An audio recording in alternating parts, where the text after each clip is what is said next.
Okay, the chair calls Stephen David, Chris Newport, Michelle Reed, and Laurie Patton. A lot of it.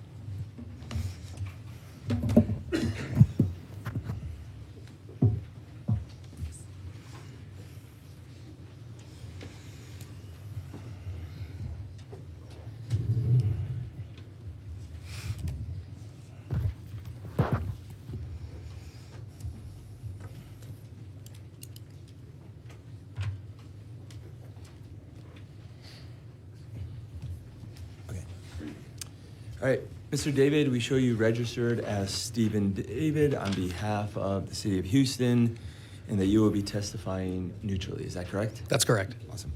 Mr. Newport, we show you registered as Chris Newport on behalf of the City of Houston, and that you will be testifying neutrally. Is that correct? Yes, sir. Great.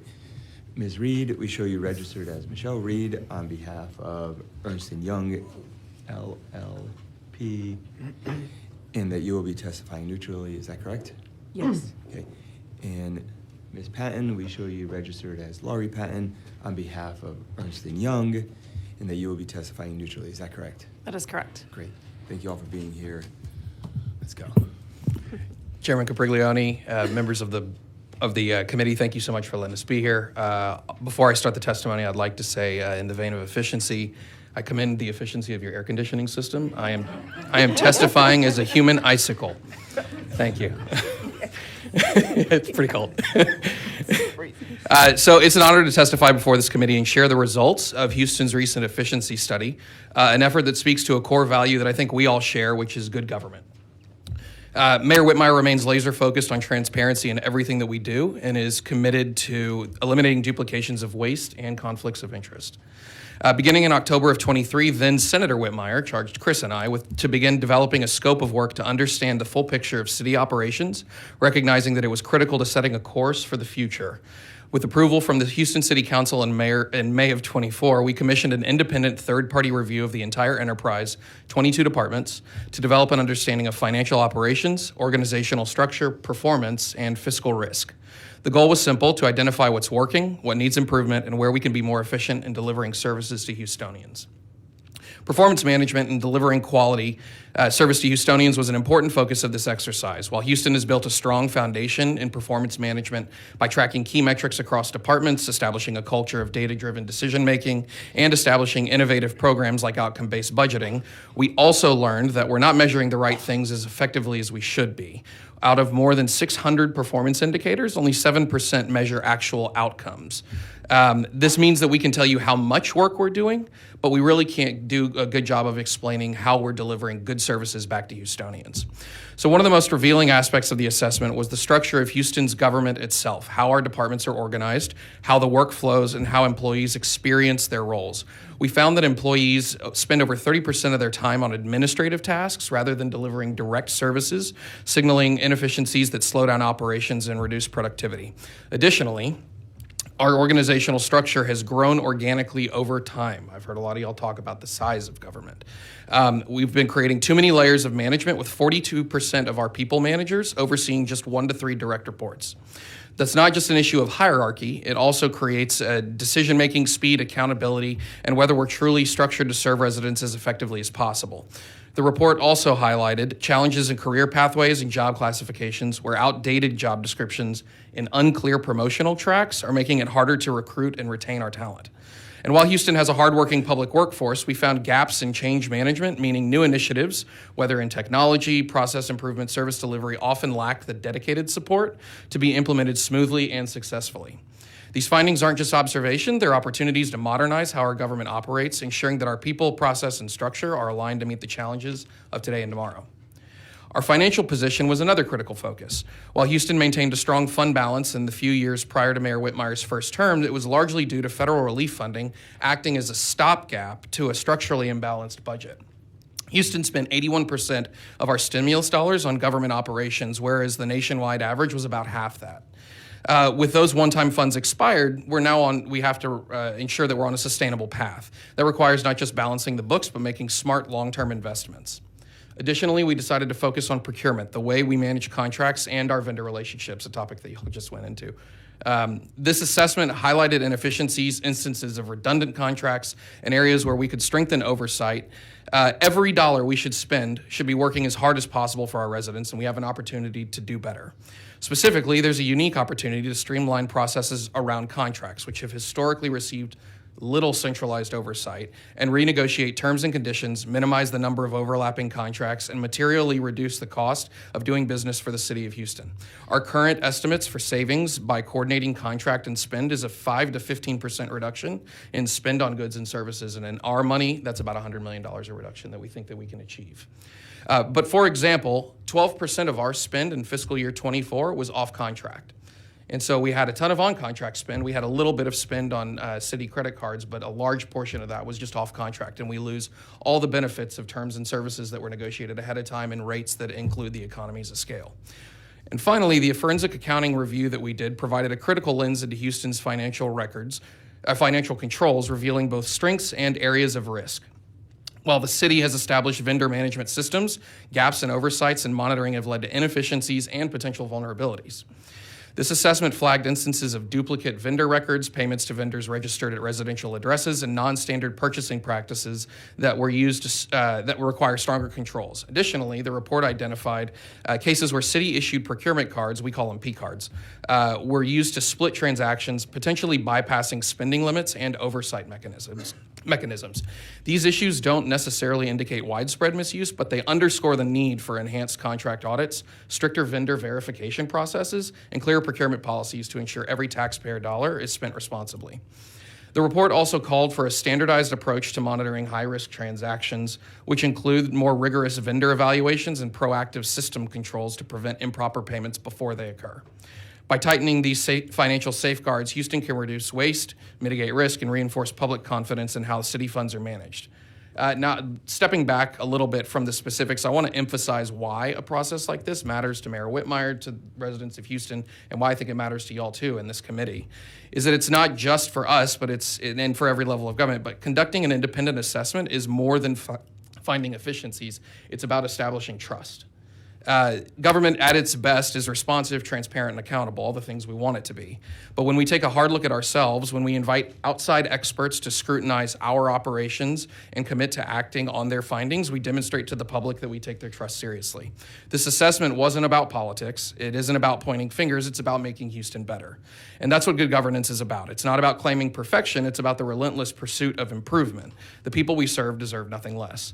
As we move forward with implementing the recommendations from this report, we'll continue engaging with our employees, our partners, our residents, and with y'all as a committee. One of the things that Mayor Whitmire is committed to is that transparency is his main focus. We actually have, I'm going to plug the website here, but if you go to houstontx.gov/efficiency study, you can get the full 200-plus page report. You can get the executive summary that we've passed out to y'all. And you can also get little snapshots of what we've done and what we've improved. The whole point here being we want to make sure that we're open and transparent. We think we've done a really cool thing in Houston, and we want to be able to share it with y'all. So thank you very much. And I think we're going to get a testimony from the UI folks now. Yes. And good afternoon, everyone. I wrote good morning, but we've evolved. So chairman and committee members, really appreciate the opportunity to come here and speak to you all. My name is Lori Patton. I'm a principal with Ernst & Young, and we had the great pleasure of working with City of Houston and supporting them in conducting this review. I'm here to pass it along to Michelle to really give you details into the work that she helped to oversee, and then also be available for questions. We want to make sure that we share, just from our observations across the work we do in Texas, and more broadly, ideas and thoughts of where we've seen successes like this to share with you all to kind of move forward with implementation or consideration. So I'll hand it to Michelle. Thank you, Lori. Good afternoon, committee chairman. It's an honor to be before you today to talk about our approach to the assessment that we conducted with the City of Houston. As they mentioned, the report can be found on the City of Houston website around the efficiency study page. It's an evaluation of the city's operational dynamics in 4 key areas: performance, the organization, spending, and forensic accounting. The assessment was conducted over a 6-week period, covering the city's 22 departments through interviews, surveys, facilitated sessions, and data analysis. In order to execute a study of this magnitude in the allotted time frame, we assembled a robust team of subject matter professionals in each of the focus areas: organizational analysis, spending, and finance, which included over 50 EY professionals. Data was gathered and analyzed and compared against, benchmarked against leading practices, and case study examples were provided to develop opportunities for improvement. We also utilized technology where possible to engage city leaders and departments to build trust and alignment. During this time frame, there were several key takeaways. When we think about the 4 focus areas from an organizational analysis perspective, we conducted an activity analysis and reviewed employee activity to understand how city employees were spending their time. We also evaluated the city's organizational design, including vacant positions and spans and layers, and compared against peer cities to Houston, which included Chicago, Dallas, Los Angeles, Philadelphia, Phoenix, and San Antonio.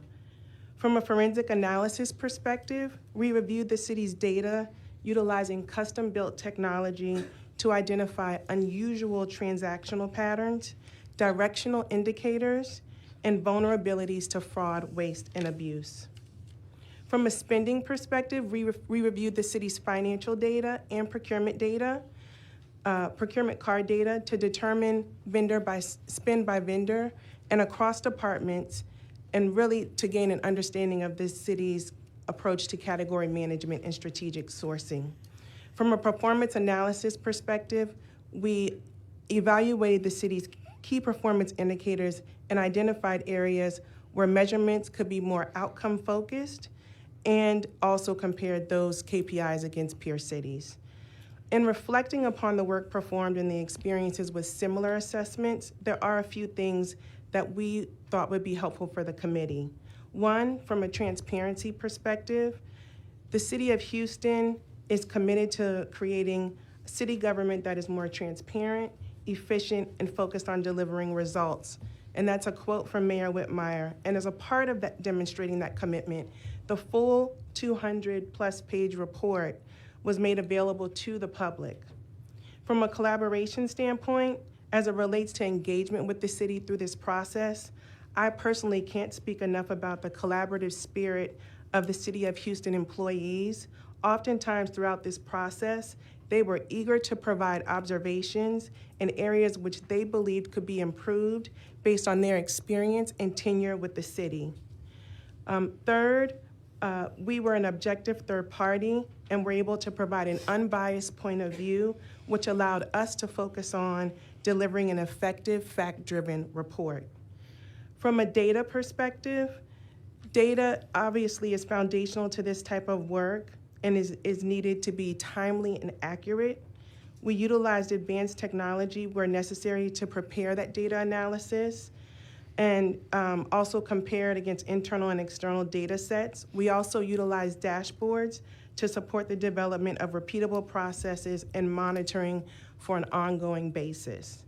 And although an IT assessment was not included as a part of this scope, utilizing an IT assessment and extending it to cover some type of software rationalization or data integration evaluation does provide opportunities to reduce spend, leverage emerging technologies, and consolidate technologies to gain efficiencies. In conclusion, an assessment of this kind not only identifies immediate areas for improvement, but also serves as a foundational roadmap for future agency optimization and a blueprint for agencies seeking to enhance operational efficiency, fiscal diligence, and service delivery. We look forward to supporting the City of Houston with implementing recommendations, and thank you, and at this time we'll take any questions that you may have. Great. Members, any questions? Okay, I have. Did you, Representative Tinderholt? Thank you, Mr. Chairman. So when you guys go through the procurement process, you guys have to get bids for anything over, is it $2,500? It varies, Representative Tinderholt. There are differing degrees of competitive process that's required, depending on the dollar amount. 2,500 up to a certain number requires receipt of at least solicitation of and receipt of at least three different bids, all the way up to anything over $50,000 requiring formal competitive processes be carried out and then be taken to City Council for approval. There are exceptions to that y'all are familiar with at the state. The pre-competed items that are available on contract vehicles like DIR, the City of Houston can take advantage of as well. I want you guys to keep your eyes out for stuff that I was watching a couple of years ago. You guys got a helicopter. You remember getting a helicopter through DPS, which Yes. I didn't like how that worked either, because DPS got the funding for it. They got a helicopter, and then they handed it to you guys. Y'all have it back, by the way. Do we? Yes. As a matter of fact, it was really good timing because sadly you had a couple of police officers die like the week before you received it, and so it was good timing that the helicopter arrived. It was horrible what happened for that family and for the officers. But my concern was there was no competitive bid. They literally bought a helicopter and got 0 bids on any other helicopters, and there are easily 2 other competitors, one in the state. And I'm not going to talk about the names of the helicopters and the brands, but they both have almost exactly the same things that are available on these helicopters. Yet there was no bid, there was no anything. The leadership wanted that helicopter, and that's what they got. But when you're spending millions of dollars, and then on top of it, you're looking at the cost-benefit analysis of maintenance and long-term stuff, I was kind of disappointed, and I don't know if you guys ever looked at that. Did you guys ever hear about it, see it, or even look into it? We were not present when that decision was made. However, we became familiar with it as part of the discussion in the complexity around maintaining it. And I'd add something that you could add to your list of concerns, sir, which is that was one helicopter that was very different from the other helicopters in our fleet, which meant it added complexity to our supply chain, to our maintenance exercises, et cetera. But those concerns came to fore when, under Mayor Whitmire's leadership, and as we transitioned leadership of the police department itself, made it a very quick decision to satisfy the state's request of returning that helicopter so that we could focus on a uniform, more homogeneous fleet I'm glad you of guys aircraft. did that, and I'm going to try in the future to stop, if I can, another state agency getting access to funds to get a helicopter to get those types of resources for you. But I'm glad that you guys were aware of it, and I'm glad that you guys saw the issues. And really, while we're talking about it, the issues that I had brought up at the time actually came to fruition because you saw the supply chain issues and all the other things. So my hope is that the City of Houston is doing bids the right way, especially on large items like that could cost over the lifespan of the item tens of millions of dollars more. So, yeah, go ahead. So I think a little bit to address it. So the funny comment is that we gave you your helicopter back in a prettier did. state. Yes, it looks much better. Well, thank Removing helicopter as a specific topic and talking about just going out and buying the thing, right? This is actually one of the issues that we saw with our procurement. It's one of the reasons why I highlighted it in our statement. And it's where we think we're going to find the most cash savings. So what we saw was we saw this cycle. After Mayor Whitmire won the runoff, there was about 3 weeks before inauguration, and Chris and I sat down with all the department directors and said, what is your 30, 60, and 90-day, this is going to blow up plan? Because we didn't want to walk into landmines. And what we heard was procurement's a problem, procurement's a problem, procurement's a problem. It's taken too long. When we looked into it, we saw that procurement, to do a formal RFP, it was upwards of 300 days, and that's business days, right? So we're talking about bigger than a year. And so when you think about it from the perspective of chief of police who needs to buy tasers, are we going to wait 300 days to get new tasers? No, we're not. We're going to go get it on our own. But the problem was that it wasn't just the necessary items, it was all of the other items. There was a fully decentralized procurement process that wasn't going through the chief procurement officer. And so we had this blend, and it was the worst blend that you could get of centralized procurement, but federated procurement activity that's going on in the departments. And so the chief procurement officer owns all the contracts, but the department directors were going out and procuring things under $50,000, which is within their right. but they were going out and procuring it and then putting this new contract stacked on top of the chief procurement officer's desk to maintain. And so there was this big cycle that we saw. And what the sort of, I think the big thing that really made it frustrating for us was that there were 8 departments who had 9 contracts, separate contracts with the same company to do the same thing. And in those contracts, there were different terms and conditions, there were different pricing structures, and there was zero economies of scale negotiated into that contract. And so to your point exactly, it is incumbent upon, what we found was that it was incumbent upon us to break that cycle, which is what we've done, and to implement a spend management program, which is what we're doing, and go in and sort of brute force all of our contracts. We have tens of thousands of contracts, and we need to go in and we need to understand where they overlap. This is stuff that is real standard in any business, right? Businesses are saying, I've got a contract with this company and a contract with that company. I get better rates from you, but y'all provide the same thing. Who's going to give me the best and final? And we've got to go in and do that for all of our contracts. And that's where we think, when I talk about the 5 to 15% cost reduction, it's doing exactly that work. So it is very important. That's a great point. You take all the fun out of giving you a hard time over it because you literally owned it, which is really important. Yeah. Owning something and fixing it is the most important piece. So thank you for doing that. Yeah, of course. And if you want to give me a hard time, go ahead. I want to give you another helicopter. No. Only if we get it from no more helicopters. Thank you very much.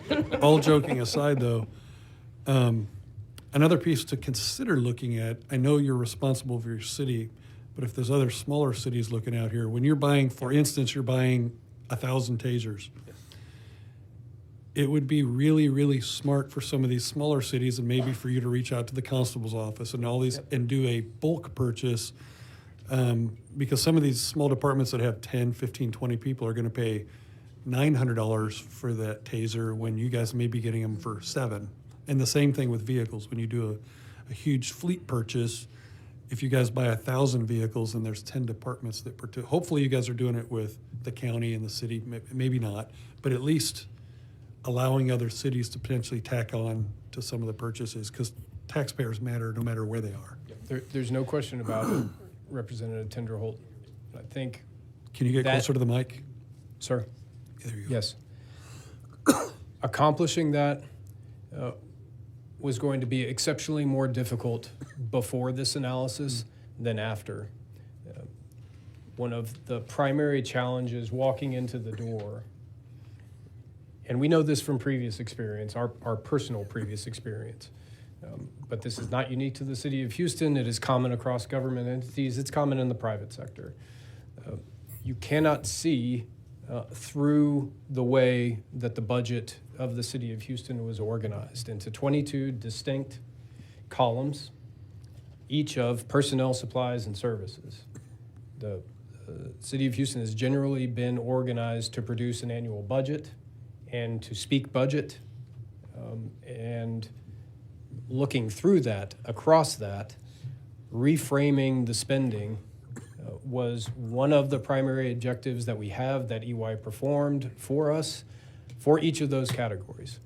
So now that we have 8 new categories, primary level 1 categories of our spending with subcategories under each, with specific dashboards for the categories and the subcategories with the top 10 vendors, the top 10 spending, understanding the duplicative contracts amongst those, we can go to our peers and say, this is what ours look like at the Harris County Flood Control District, at Harris County, at Houston ISD, pick one, and say, this is what we're spending. We've got, after we renegotiate, we've got these T's and C's.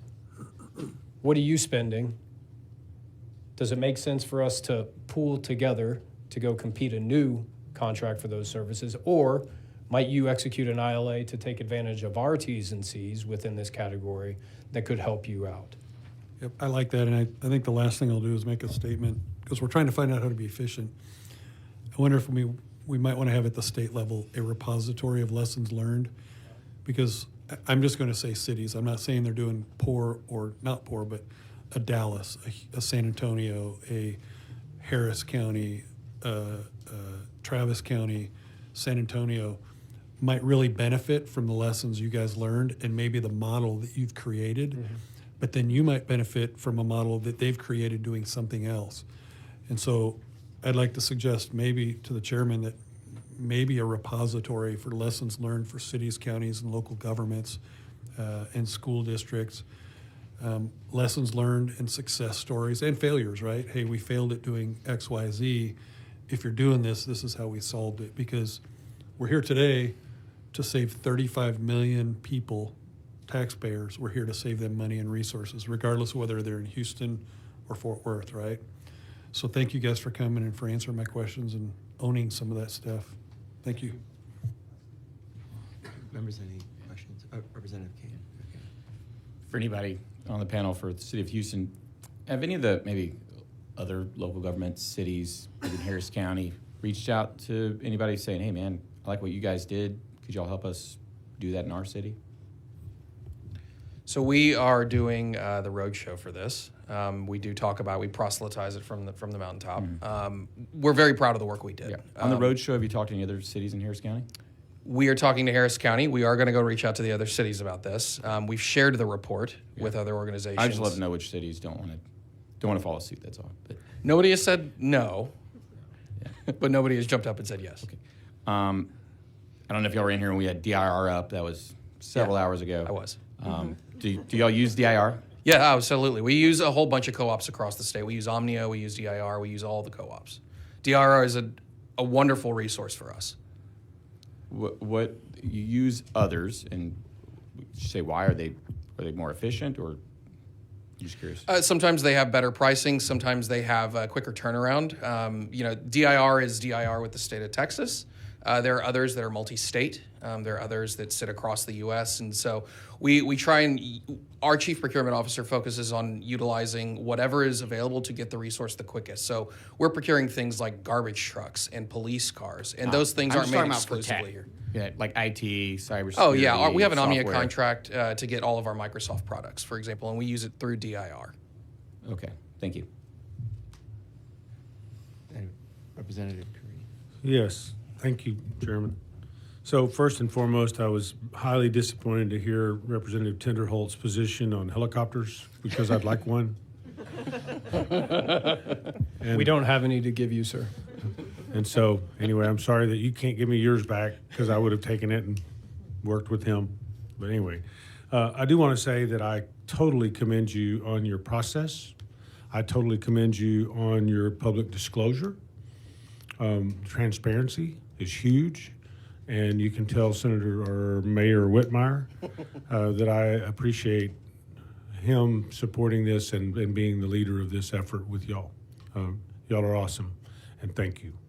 So again, I said this to a couple other agencies earlier that if I could clone you, I would, and so therefore we are. I would like your roadshow to come to Waco, please. Okay. And now Waco's not a wasteful city in our minds or theirs. Right? I mean, in any of our minds, honestly, but there's always waste, there's always inefficiencies, and whether it's people, whether it's purchases, or whatever it may be.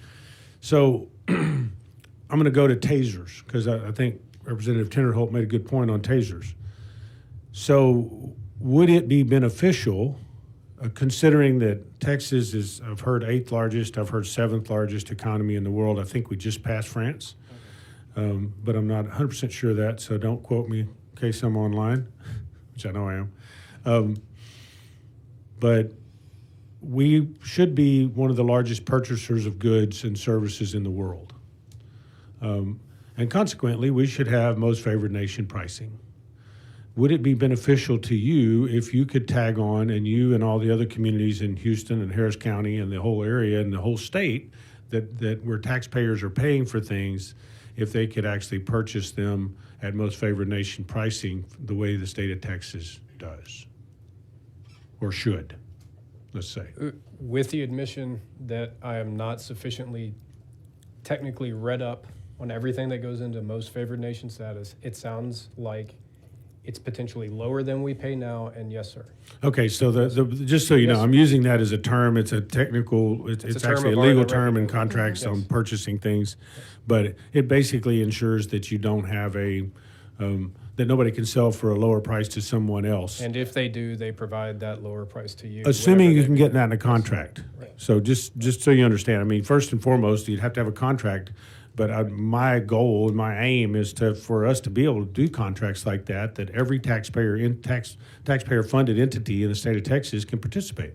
Because together, we are certainly the largest purchaser of these items of any state in the world that I know of. There's no question, Representative Curry. I think while regaining focus on what we need to ensure that we do first, and staying humble about it, what we have demonstrated is that the city has historically not managed its spend in the first instance. We must do that first. And to the extent we can then partner, that will identify the best partnership opportunities with our other local government partners and create visibility into the best opportunities for exactly what you're talking Well, and about. I think you were here earlier when Representative Tenderholt was talking about the fact that, look, this is not the blame game. Yes. This is us working together to lower our costs, lower our taxes, and deal with the situations that we all deal with. It doesn't matter. These are red, white, and blue issues all the way through. And I think it's critical that that we use you as an example of, y'all went into a city that has a huge expenditure budget, but not near as big as the state of Texas. And with over $200 billion budget in our state, we spend a lot of money. And the fact is that we should be able to take advantage of each other's successes. Yes. We should all learn from each other. That's why we want to learn from you. We're so happy you're here.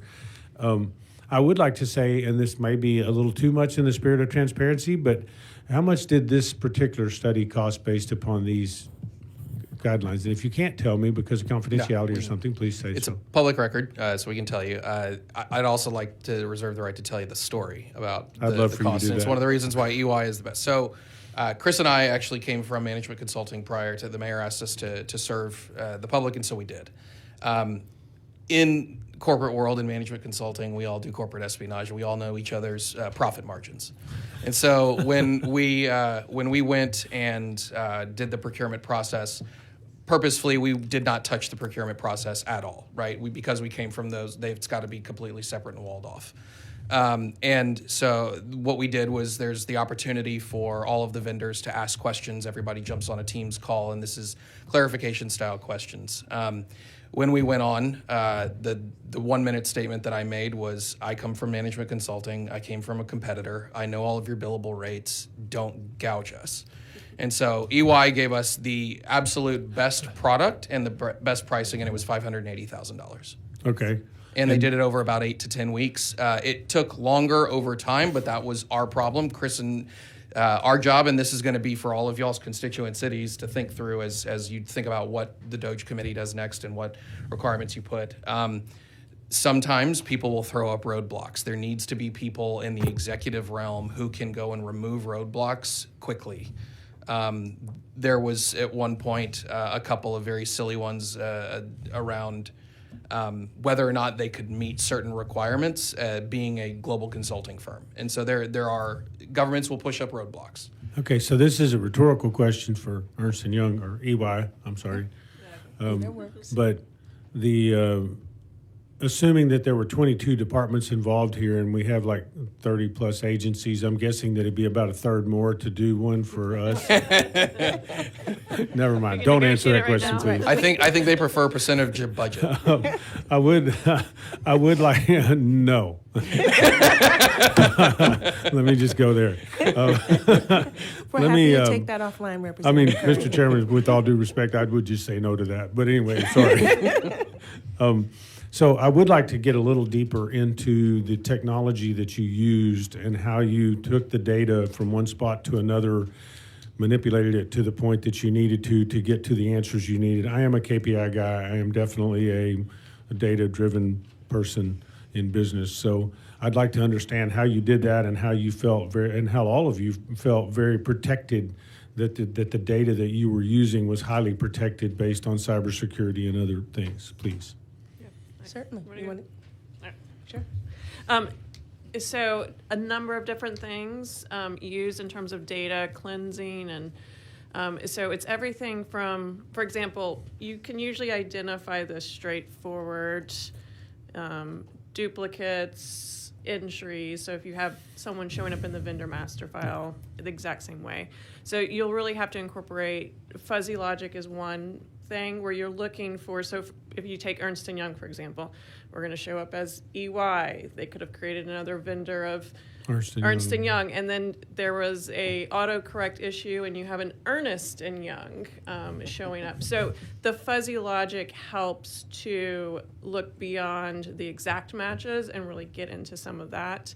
The main thing, and what probably takes the most time in terms of getting the data ready to conduct this analysis, is it only provides so much detail. So as was mentioned, they were only bucketing into a certain number of categories, and so it's really drilling in, and there is some kind of AI in that machine learning of looking at and just kind of coding and classifying the data and getting to a certain level of detail where we could run more analysis. So may I ask what AI platform you're using?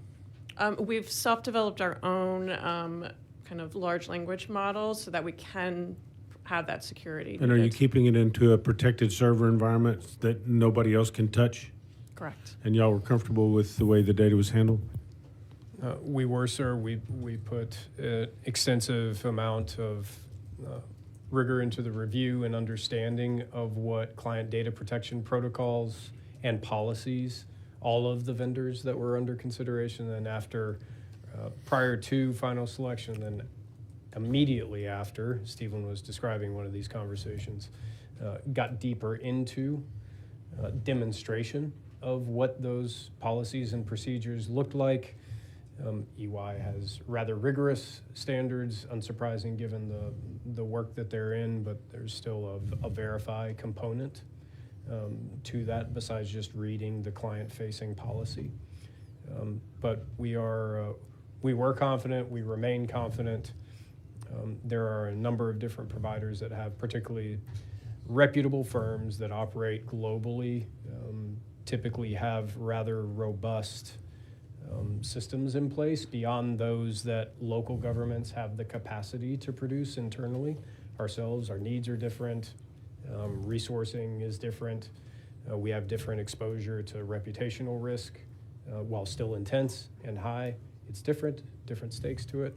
But we were confident about what EY was bringing to the table. We verified it several steps along the way, and our confidence was reaffirmed throughout. I would also say, Representative, this type of work is, and I'll ask my friends at EY to bear with me for a moment. This type of work is not required to be performed by consulting partners. However, the most important thing for this work to be accomplished in the state, anywhere else, in a private sector firm, is a willingness at the executive level to provide leadership and openness to want to improve, one, to be committed to seeing the process through, two. As Stephen mentioned, and the mayor challenged us on this point early as we were discussing this, could we do it? Well, the answer was yes. However, the city of Houston does not have the tooling that firms like EY have developed. The city of Houston does not have the repetitions of doing this several different times in different sectors and the insights that come with that.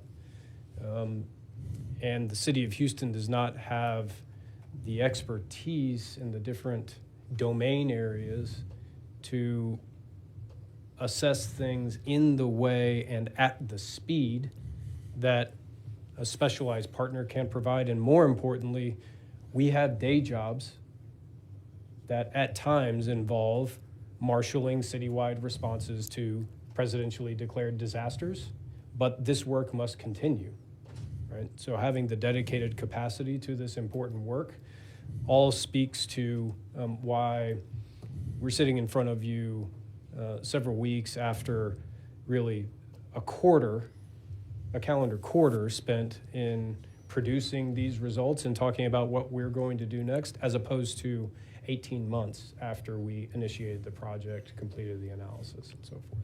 So thank you for that. One final layup, and this is kind of a layup question, but considering the fact that based upon the math that I did in my head, that will probably be around $800,000 or $900,000 for a whole statewide deal from EY. I'm trying to project what our savings will be. So did y'all have some kind of projected level of savings on this compared to what you've spent doing it, including your own labor or what have you? Stephen mentioned it earlier. The portion that we quantified. Yeah. So Oh, I'm sorry, I missed that. No. It's okay. It's okay. This is I threw a lot at you. I put a lot of words on. I actually wasn't here. Sorry, I had apologize. There is City of Houston. We're doing something unique. We're taking spend first, and the reason why is the City of Houston is in a unique position in the state. There's obviously the state rev cap. The City of Houston also has a locally imposed rev cap. We actually have 2 rev caps that we sit underneath, and so. The City of Houston also has been operating under a structurally imbalanced budget for many, many, many years. And the challenge that we are facing now is a budget gap of roughly $340 to $350 million, which includes a court ruling that we are not challenging that says we need to put more money into drainage, street and drainage. So we have a very big structurally balanced budget gap. So our goal, the first thing that we wanted to do was to go and find cash. How do we find the cash savings? And we expect that to be 5 to 15%. However, that does not speak to the secondary and tertiary benefits that we will realize by finding operational efficiencies, by identifying, by reorganizing the entire city. We didn't go into this. It's definitely detailed in the report, but we have a very wide middle section. If you look at the City of Houston in layers, we have a ton of middle managers. In fact, 42% of our people managers have 3 or fewer direct reports.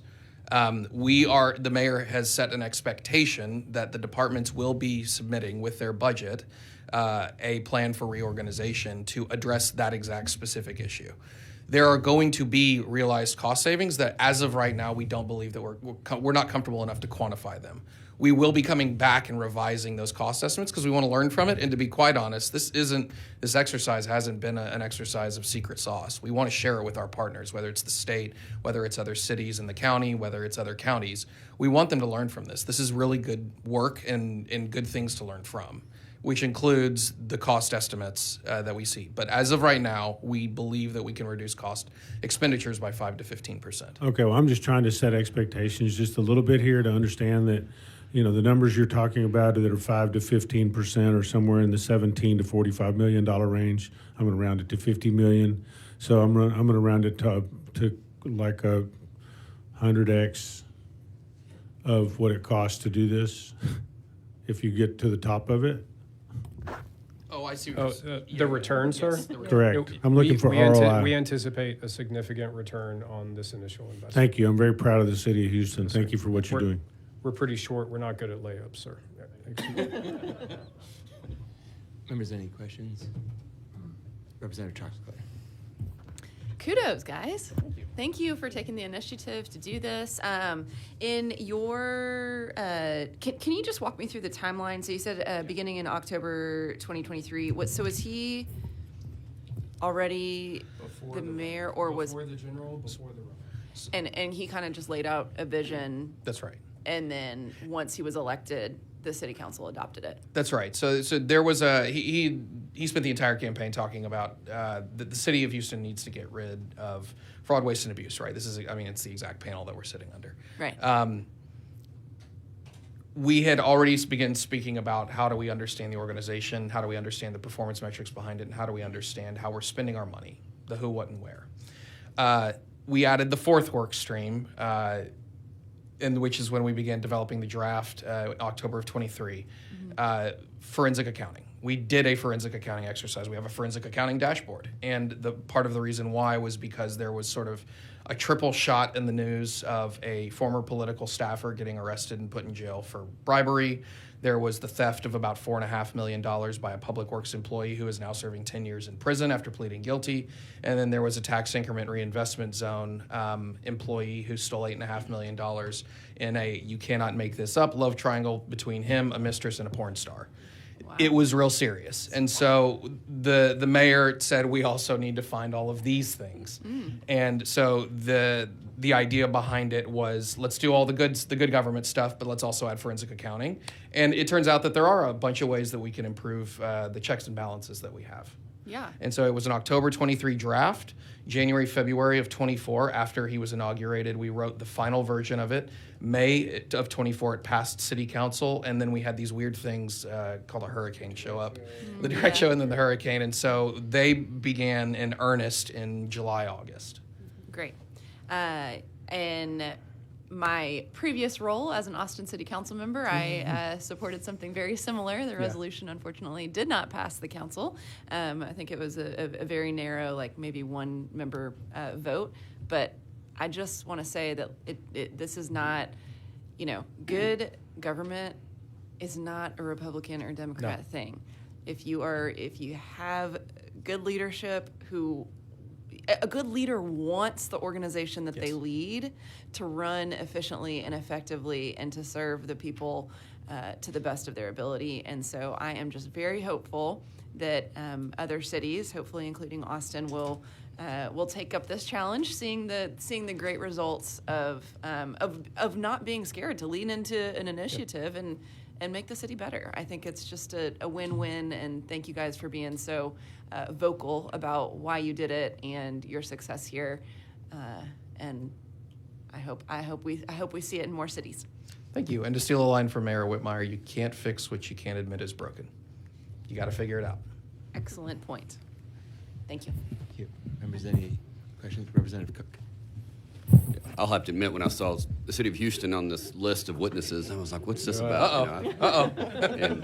And like Ms. Charts-Claire said, I do want to pass along the kudos, but I've served on criminal jurisprudence for my third session now, and usually the exception in a bad way is Harris County, so I'm making a clear distinction between the city of Houston and Harris County, so well done. I appreciate the model that you're putting out there, and appreciate the mayor stepping out and doing it. So I really just wanted to, I had a conversation recently, and there's been some discussion today about at home working or working out of the office, and I think the mayor had a very distinct opinion on that after, I guess, a couple years of trying to make it work, and I just kind of wanted to give you an opportunity to talk about that. The mayor rescinded the previously existing policy for citywide, is it virtual telework? Hybrid telework. 3-4 months ago. Excuse me, it was effective February 1st. That's when everybody needed to come back. So that was roughly a year and 27 days or so after being in office. Yeah, I was aware of that, so I just kind of want to say, was there anything that you could share that would be helpful for us? And because I think it's still a big issue, surprisingly, that people are still working from home. And as was testified earlier, I mean, there are some roles where it works, but in my opinion, for the most part, people are going to get more efficiency and more productivity in the office. The experience in Houston is there are professions where it can work. It works best when institutions have tools and parts of its infrastructure that are highly tuned to incentivizing everyone to remain productive regardless of where they might be working, to ensure that results continue, so on and so forth, and there's a good amount of management support around effectively leading in that type of environment. Our determination was, and this was for several reasons, that the city of Houston currently just did not have that supporting infrastructure available to it, as well as things that you observed and you just commented on, losing out on the collisions and conversations that just happen in a hallway, the opportunity to get up, run down to somebody else's office, say, this is what I'm thinking about, what do you think? To not have your day structured into 30-minute increments that happened when we were all working virtually. So we're starting to see that benefit. There's a trade-off. There are some folks for whom returning to the office wasn't the right the right situation for them and their families, and they've decided to go pursue other opportunities. And of course, we wish them well and thank them for their service. But as a point of observation from a previous life, and you can take this for what you paid for it, which is nothing, I will tell you that within state agencies, differences in the policies does lead to higher churn amongst your state agencies than you would otherwise have were there a rationalized, homogeneous policy across them. Good. Well, thank you. Appreciate you sharing that. And again, please pass along our regards for We will, and thank Senator you. and Mayor, and he's done a great All job. of them. Good job of leadership down there, so thank you. Any other questions, members? I have a couple, if that's okay. And I guess initially for Ernst & Young, have you done these types of forensic audits for other cities or other school districts or or even agencies in Texas? I would say in terms of the way that the city designed it, not to an exact extent. So we've done kind of the different components of the reviews at various different cities, as well as my experience has been kind of different parts of this at federal agencies, or, for example, right now we're working with DFPS on some of their business process reengineering. Because you had heard right before you all the state auditors talking about some of the restrictions that they have, mostly because of, quite frankly, it sounds like our statutes or our rules. Do you have, or did you have any of those types of restrictions from the city of Houston while you were performing the audit? In other words, couldn't talk to these people, couldn't look at this data, couldn't commingling of funds, whatever, all of that kind of stuff? Or was it completely independent? So it certainly was independent, but I will say, Chris made a point about having leadership being all in and being supportive. And I think one of the things when you're talking about data and cleansing and classifying, that's not something that EY went into, a dark room and did on our own. That was a collaborative effort with the City of Houston IT teams and the procurement team. So I will say that they were fully supportive of the work, and even through interviews and discussions, supported just the classification and validating the classifications that we created based on our experience. And that collaboration was on the high level or the executive level, but how did employees, take this, right? I can imagine, here comes a big accounting firm talking about forensic audits, management, operation processes. What was that experience like? In any situation, it's always a bit of trepidation, especially when there's a new, leader in town.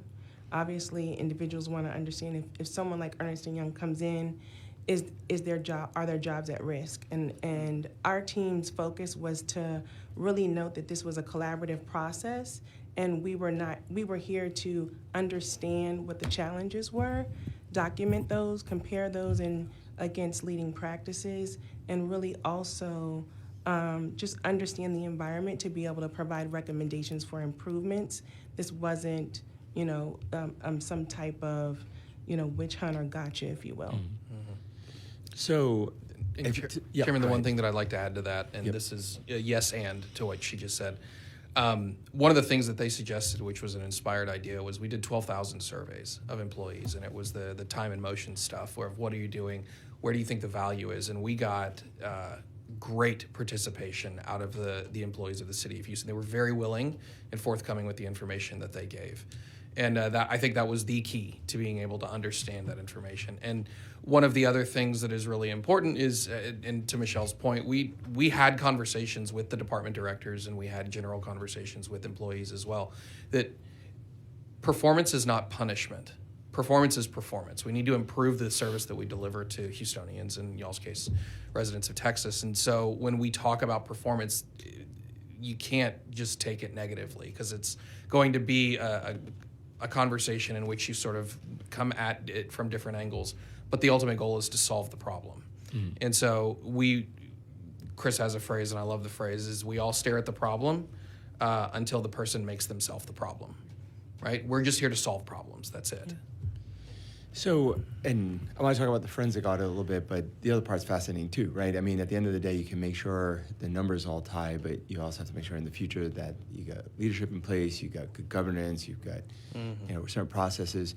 So, I mean, to what level do you get there? Do you interview employees and management? Do you look at how performance reviews are done? Do you look at training and skills and that kind of, just give me a sense of what exactly the other part of the non-forensic audit you look at besides the KPIs, like in terms of improving the management of the operations. Sure. So from an organizational perspective, we looked at the organizational structure, and there is a component in the report that really looks at kind of the spans and the layers of the leadership, all the top down, to really analyze where are the bulk of the employees and ultimately how many managers do you have that have direct reports underneath them, because that really helps to just understand really the robustness of the organization. And then as Stephen mentioned, we conducted an activity analysis, and that was across several hundred employees. I think we received, it was a 60% response rate. So once we got to that point, we felt like we had critical mass to be able to provide an analysis on just the city given the time frame. And so that was really from an organizational perspective. And then from the, in addition to the forensics piece, we also did the procurement study. And that was really focused on the procurement data and this P-card data. And that was really hand-to-hand combat with the procurement teams, the IT teams, to analyze that data, to review it, make sure we were interpreting it correctly, and then our teams, based on their experience, were categorizing that information based on different, whether it was different spend types, and then really looking at different scenarios to point out anomalies, if you will. So that was really kind of the process that we went through from the procurement spend area, if you will. Okay. I guess from the city's perspective, what is the biggest takeaway? Like, what is the one thing that someone said, like, that you're the most proud of? That you save money, that the citizens appreciate that effort? I mean, what is the one thing or two? I mean, what is the main things that you take out of having done this process? Because to me, I'll talk about it in a second, but I mean, to me, this is incredible that you all decided to do this and that you did do it and that you got results that you're happy and proud of. So it's a two-parter. The first is that these problems aren't insurmountable. Right? You're going to hear a lot of groaning whenever agencies do this, or other cities or county or other or governments do this. There's going to be a lot of groaning about it, but it's not insurmountable. It is something that's quite feasible. You mean internal groaning? That's like, right. Okay. And then I think the other is that there is so much more of a willingness. You know, Mayor Whitmire has made it quite clear, right? We value public service. He's been a public servant his entire adult life. We value public service. And when we talk to those frontline employees who are picking up our trash and making those traffic stops and going into potentially dangerous and violent situations, they always have that sort of sense of where things need to be fixed. What we found was that they weren't always being listened to. And so that was the two takeaways that I had that I think were the most important, is that a lot of times these answers aren't like, not to say that EY didn't bring amazing tools, but what they did was they helped surface and put these things that generally the employees already knew into digestible format for an executive team, so we can make those big sweeping changes that we need to make. From y'all's perspective, a legislative change; from ours, an executive or operational change. So I think those are the two big takeaways from my perspective. Great. Mine, Chairman, is that reframing works.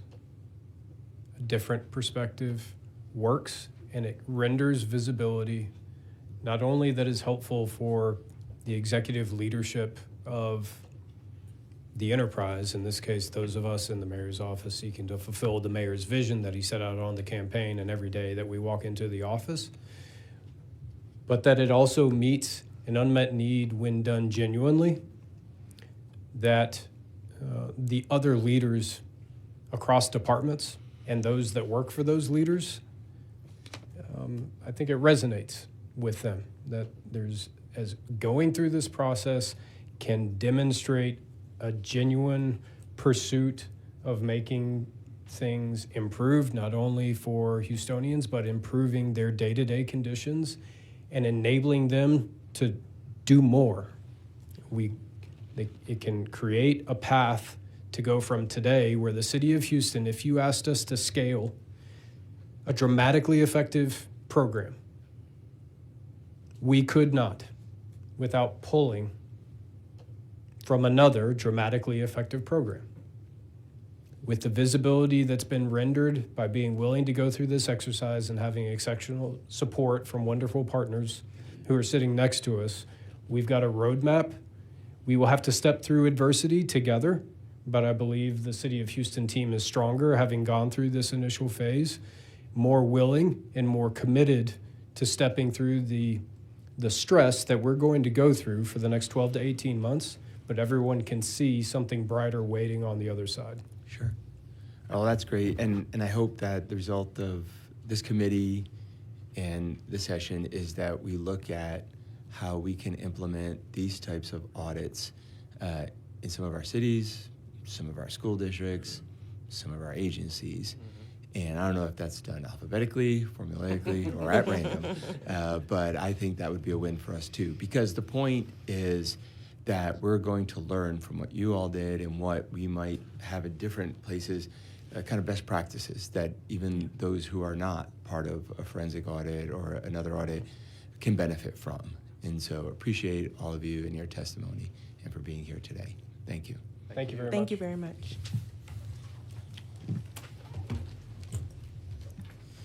All right. The chair calls Ray Winter and Susan Biles.